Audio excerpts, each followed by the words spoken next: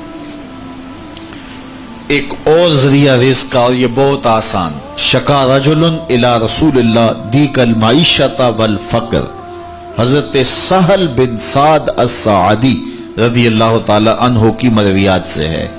ایک شخص حضور کی خدمت میں حاضر ہوا اور اس نے کہا میں کثیر العیال ہوں، ذرائع آمدن بہت تھوڑے ہیں، میرے لیے کچھ ارشاد فرمائیے۔ بچے زیادہ ہیں، ذرائع آمدنی تھوڑے ہیں، تو میں مفلوق الحال ہوں۔ تو اس نے اپنے فقر کا، اپنی غربت کا حضور کے سامنے قضیہ رکھا۔ شکا رجل الی رسول اللہ دیک المعیشۃ والفقر۔ آقا کریم نے اس کو جو وظیفہ بتایا وہ بالکل آسان ہے، آپ سب کو پہلے یاد ہے، لیکن اس پہ عمل کرنے شروع۔ قال اذا دخلت الدار فسلم علی، کہا جب گھر جائے تو گھر میں داخل ہونے لگے تو گھر والوں کو السلام علیکم کہہ دیا کرو۔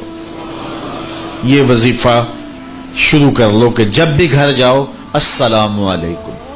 اس کے بعد ایک مرتبہ سورہ اخلاص پڑھ دیا کرو، قل هو اللہ احد۔ یہ وظیفہ فرمایا تم نے شروع کر دینا ہے، جب بھی گھر جاؤ السلام علیکم یہ کہہ کے داخل ہو، پھر اس کے بعد قل هو اللہ احد ایک مرتبہ سورہ اخلاص پڑھ دیا کرو۔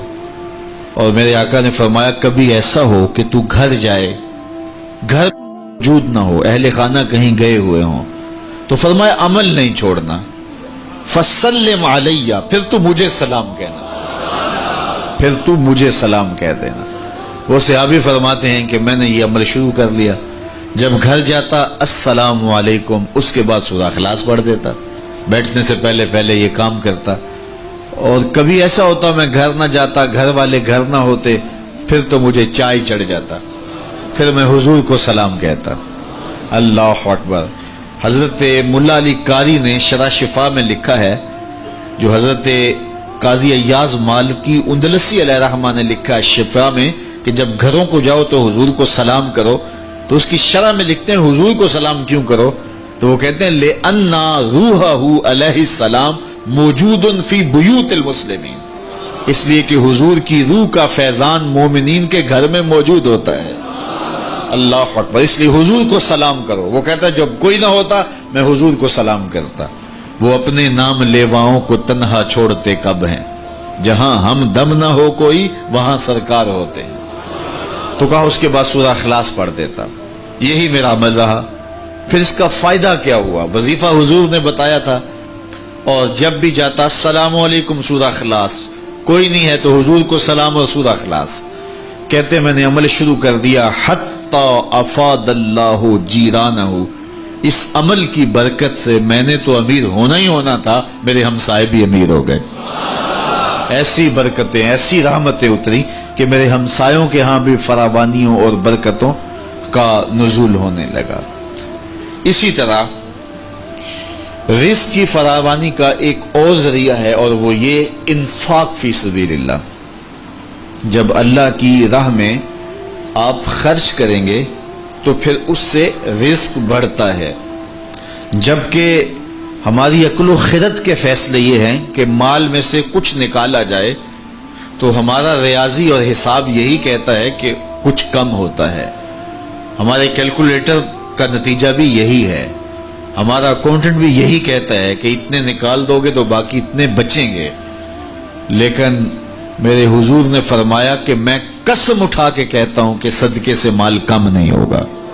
ہمارے بزرگ فرمایا کرتے تھے کہ وہ پرانے زمانے میں کنویں سے پانی نکال کر کے کھیتیاں سیراب ہوتی تھیں، بعد میں یہ جو ہے وہ ٹیوبل آ گئے تو ان کی ضرورت نہ رہی، لیکن وہ کنویں کافی دیر لوگوں نے بند نہیں کیے تھے کہ پتہ نہیں کبھی پھر ان کی ضرورت دوبارہ نہ پڑ جائے، تو دیر تک وہ کنویں ہم نے بھی دیکھے، اب تو تقریباً بند ہو گئے، لیکن آج سے 10-15 سال پہلے چلے جائیں تو ہر گاؤں میں کنووں کے نشانات موجود تھے، اور بعض میں وہ پرانی مالا بھی لٹک رہی ہوتی تھی، وہ ٹنڈے وغیرہ، تو پرانے کنویں ہم نے دیر تک دیکھے، تو ان کنووں کو کسی نے بند نہیں کیا تھا، دیر تک وہ جاری رہے۔ تو میرے بزرگ فرمایا کرتے تھے کہ اب ان کنویں سے پانی نکالو تو گدلا بھی ہے، میلا بھی ہے اور بہت نیچے بھی چلا گیا ہے، جبکہ انہی کنووں کا پانی تازہ بھی تھا اور شفاف بھی تھا اور بہت اوپر بھی تھا۔ کہا جب یہ کنویں باہر فیض دیتے تھے نیچے سے سوتے پھوٹتے تھے، جب انہوں نے باہر دینا چھوڑ دیا اللہ نے بھی عطا کرنا چھوڑ دیا، اب یہ بند ہو گئے۔ تو رزق کا معاملہ بھی یہ ہے، جب اس کی راہ میں دیتے رہو گے تو اللہ عطا کرتا رہے گا۔ یہ دیکھیے کھیتی کے پتے کاٹتے ہیں اور وہ اس سے پھل زیادہ ہوتا ہے لیکن پھر دوبارہ انہی پتوں پہ پتے اگاتے ہیں۔ تو کبھی ایسا نہیں ہوا کہ پھل توڑنے سے ختم ہو گئے ہوں، توڑیں تو اس کی جگہ جو ہے وہ نیا، اگر آپ بھینس کو جو ہے وہ دودھ نہ نکالیں گے تو وہ بیمار پڑ جائے گی، تو اگر نکالیں گے تو تھوڑی دیر کے بعد پھر وہاں دودھ آ جائے گا۔ تو یہ اللہ کا نظام ہے، اگر تمہارے ہاتھ سے پیسہ نکلتا رہا تو پھر اللہ تمہیں فراوانی عطا کرتا رہے گا۔ بندہ کہتا ہے کہ میں جوڑوں تو برکت ہوگی، میرا رب کہتا ہے تم خرچ کرو گے تو برکت ہوگی۔ تو اس لیے اس کی راہ میں خرچ کرتے رہنا، اس کی راہ میں دیتے رہنا رزق کی فراوانی کا سبب ہے۔ ایک اور وظیفہ میں آپ کو بتا دیتا ہوں، ہم اپنے جتنے بھی پیر بھائی ہیں سب کو تاکیداً کہتے ہیں کہ مالی مشکلات کے لیے اور گھریلو دیگر مشکلات کے لیے یہ وظیفہ پڑھا جائے، اور وہ یہ ہے کہ نماز مغرب کے بعد 21 مرتبہ سورۃ الکوثر کی ما بسم اللہ تلاوت کی جائے، اول آخر دوشی پڑھ لیا جائے اور پھر 21 مرتبہ سورہ کوثر کی تلاوت کی جائے۔ یہ عمل معمول زندگی بنا لیا جائے تو اس کا عملی نتیجہ یہ ہوگا کہ اللہ تعالیٰ جل شانہ اولاد کو بھی فرما بردار رکھے گا، اس کے نتیجے کے اندر جو ہے وہ رزق کاروبار میں بھی برکتیں ہوں گی، اس کے نتیجے کے اندر حاسدین دشمنوں کے شر سے بھی نجات رہے گی، اور اس کے نتیجے کے اندر اللہ تعالیٰ جو ہے وہ امور دینی میں بھی برکتیں عطا فرمائے گا۔ تو یہ ایک مؤثر ذریعہ ہے، اور اگر کسی کو مسائل زیادہ ہوں تو وہ ہر نماز کے بعد یہ عمل کر سکتا ہے، ورنہ مغرب کے بعد 21 مرتبہ سورہ کوثر کی تلاوت کرنے سے بہت ساری برکات حاصل ہوتی ہیں۔ لا حول ولا قوت الا باللہ، اس کا یہ وظیفہ میرے حضور نے خود بتایا، اور اس کی یہ 99 بیماریوں کا علاج ہے، اور میرے حضور نے فرمایا کہ یہ وظیفہ میں نے کہاں سے لیا ہے؟ حضور فرمایا کہ عرش الہی کے نیچے ایک خزانہ ہے، خاص خزانہ، فرمایا یہ وظیفہ مجھے وہاں سے ملا ہے، اور اس میں 99 بیماریوں کا علاج ہے، اور اس میں سب سے کم درجے کی بیماری ہم اور غم ہے۔ تو اللہ تعالیٰ جل شانہ ہمیں جس طرح دنیاوی اسباب ہمارے پیش نظر ہوتے ہیں تو روحانی امور کے ذریعے سے بھی ہم برکتوں کے حصول کو آسان کر سکتے ہیں۔ اللہ میرے لیے آپ کے لیے ہر طرح کی کشادگیاں عطا فرمائے، ایسے فقر سے بچائے محفوظ رکھے جو کفر تک پہنچا دیتا ہے، اور ایسی دولت سے بھی بچائے جو دولت قارون بنا دیتی ہے۔ اللہ ہمیں دولت عثمان عطا کرے، اور اگر قسمت میں فقر ہے تو پھر فقر سلمان عطا کرے، پھر فقر بلال نصیب کرے، پھر فقر ابو ذر عطا کر دے۔ تو اللہ ہم سب کو دنیا آخرت کی بہتریاں بہاریں نصیب فرمائے۔ دعا کے لمحات اب قریب ہیں، جب بندے اللہ کے حضور ہاتھ اٹھا کے دعا مانگتے ہیں تو بندوں کے اٹھے ہوئے ہاتھ اللہ کبھی خالی نہیں موڑتا۔ دعا ہر صورت قبول ہوتی ہے، یا تو یہ کہ جو مانگا ہے وہ مل جاتا ہے، یا جو مانگا ہے وہ نہیں، اس کے بدلے میں کچھ اور عطا کر دیا جاتا ہے، یا پھر جو مانگا ہے وہ فوری نہیں ملتا، کچھ دیر کے بعد عطا کیا جاتا ہے، یا پھر دعا ذخیرہ کر لی جاتی ہے اور اس کا صلہ آخرت میں دیا جائے گا۔ اور روایت میں آتا ہے کہ جب دعاؤں کو ذخیرے کی صورت میں آخرت میں صلہ نصیب ہوگا تو لوگ آرزو کریں گے کاش کہ ہماری دنیا پہ کوئی دعا قبول ہی نہ ہوئی ہوتی۔ تو اللہ تعالیٰ کے حضور عجز سے پورے تیقن سے دعا مانگنی چاہیے، من قلب لاہن فرمایا گیا، کھیلتے ہوئے دل سے جو دعا کی جائے اللہ اسے قبول نہیں کرتا۔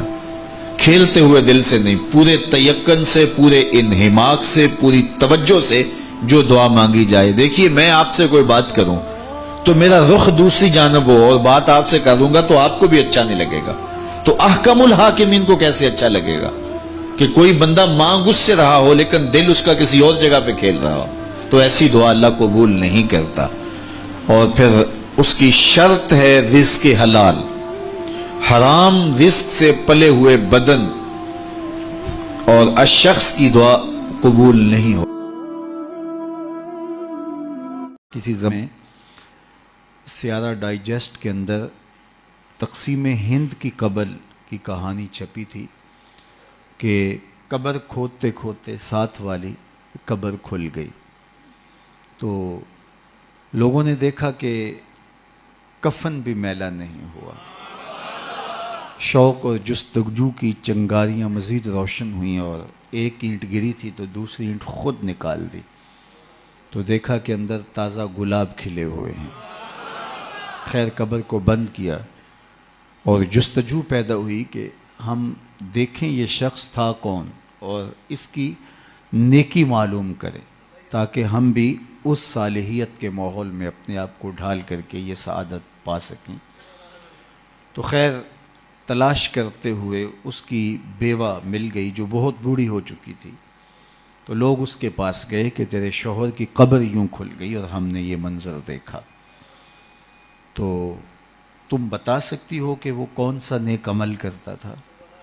تو اس نے ذہن پہ زور دیا، کہا میرا شوہر ایک سادہ سا شخص تھا اور پڑھا لکھا بھی نہیں تھا، لیکن ہاں مجھے یاد آیا اس کا ایک عمل تھا، جب صبح کے وقت وہ مسجد میں جاتا نماز کے لیے تو لوگ قرآن کھول کے بیٹھ جاتے۔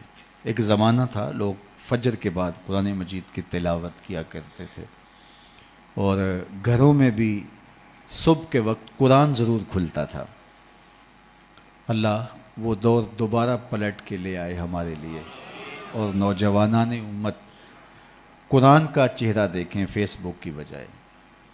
تو وہ ایک زمانہ تھا، تو جب سارے لوگ قرآن کھول کے بیٹھ جاتے تو اسے بڑی تکلیف ہوتی کہ کاش میں بھی قرآن پڑھا ہوتا، تو یہ بوجھل قدموں سے گھر پلٹتا اور طاق پہ رکھے ہوئے قرآن مجید کے نسخے کو اتارتا، کھولتا، چومتا، پڑھنا تو آتا نہیں تھا، تو ایک ایک سطر پہ انگلی پھیرتا اور کہتا مالک مجھے پتہ نہیں کیا لکھا ہے، جو لکھا ہے حق لکھا ہے۔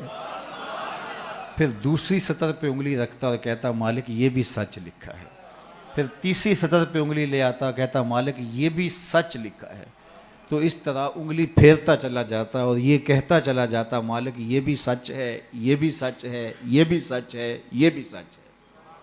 تو شاید اس کی قبر میں جو چراغاں ہوا ہے، اس کی قبر میں خوشبو پھیلی ہے، گلابوں کا موسم تم نے دیکھا ہے، تو قرآن سے محبت کی اس کے سبب ہوا ہے۔ یار جو قرآن مجید کو پڑھنا بھی نہ جانتا ہو، اس کی زیارت کر کے اس اذعان اور یقین کے ساتھ انگلی رکھ کے کہے کہ یہ اللہ کا سچا کلام ہے، تو اس کی قبر میں خوشبوئیں پھیل جاتی ہیں، اور جس نے ساری زندگی قرآن کی خدمت کی ہو اللہ اس کو کتنی رحمتوں سے نوازے گا اور کتنی کرم نوازیاں اللہ اس کا مقسوم کرے گا۔ ابھی حضرت کی عمر کے حوالے سے بات ہو رہی تھی تو مجھے امام ابو نعیم الاصفہانی سے ایک روایت جو انہوں نے حلیہ میں بیان کی کہ جو شخص 70 سال کی عمر میں انتقال کرتا ہے اللہ اس کے بڑھاپے کا حیا کرتے بغیر حساب کے جنت عطا کرتا ہے، اور جو 80 سال کی عمر میں انتقال کرتا ہے اللہ اسے حق شفاعت بھی عطا کرتا ہے، اپنے خاندان کے کتنے لوگوں کی سفارش کر کے انہیں جنت میں لے جائے گا۔ اس لیے ہمارے دین میں بوڑھوں کی عمر کی کثرت کی وجہ سے تکریم کرنے کی تلقین کی گئی ہے، اور ہمارے صوفیہ فرماتے ہیں کہ بڑے کی تعظیم اس لیے کرو کہ اس کی نیکیاں زیادہ ہیں، اور چھوٹے کو اس نظر سے دیکھو کہ اس کے گناہ کم ہیں۔ جب ہم یہ دیکھنا شروع کر دیں گے اور اس طرح سے سوچنا شروع کر دیں گے تو پھر ہمیں کسی شخص میں پاپ اور عیب دکھائی نہیں دیں گے۔ ہمارا مطمع نظر، ہمارا انداز نگاہ یہ ہے کہ ہم دوسروں کی طرف عیب کی نسبت کرتے ہیں اور سمجھتے ہیں کہ ہم دودھ کے دھلے ہوئے ہیں، جبکہ کسی کی طرف انگلی اٹھانے سے قبل یہ سوچنا چاہیے کہ باقی ساری انگلیاں اپنی طرف اٹھ رہی ہیں۔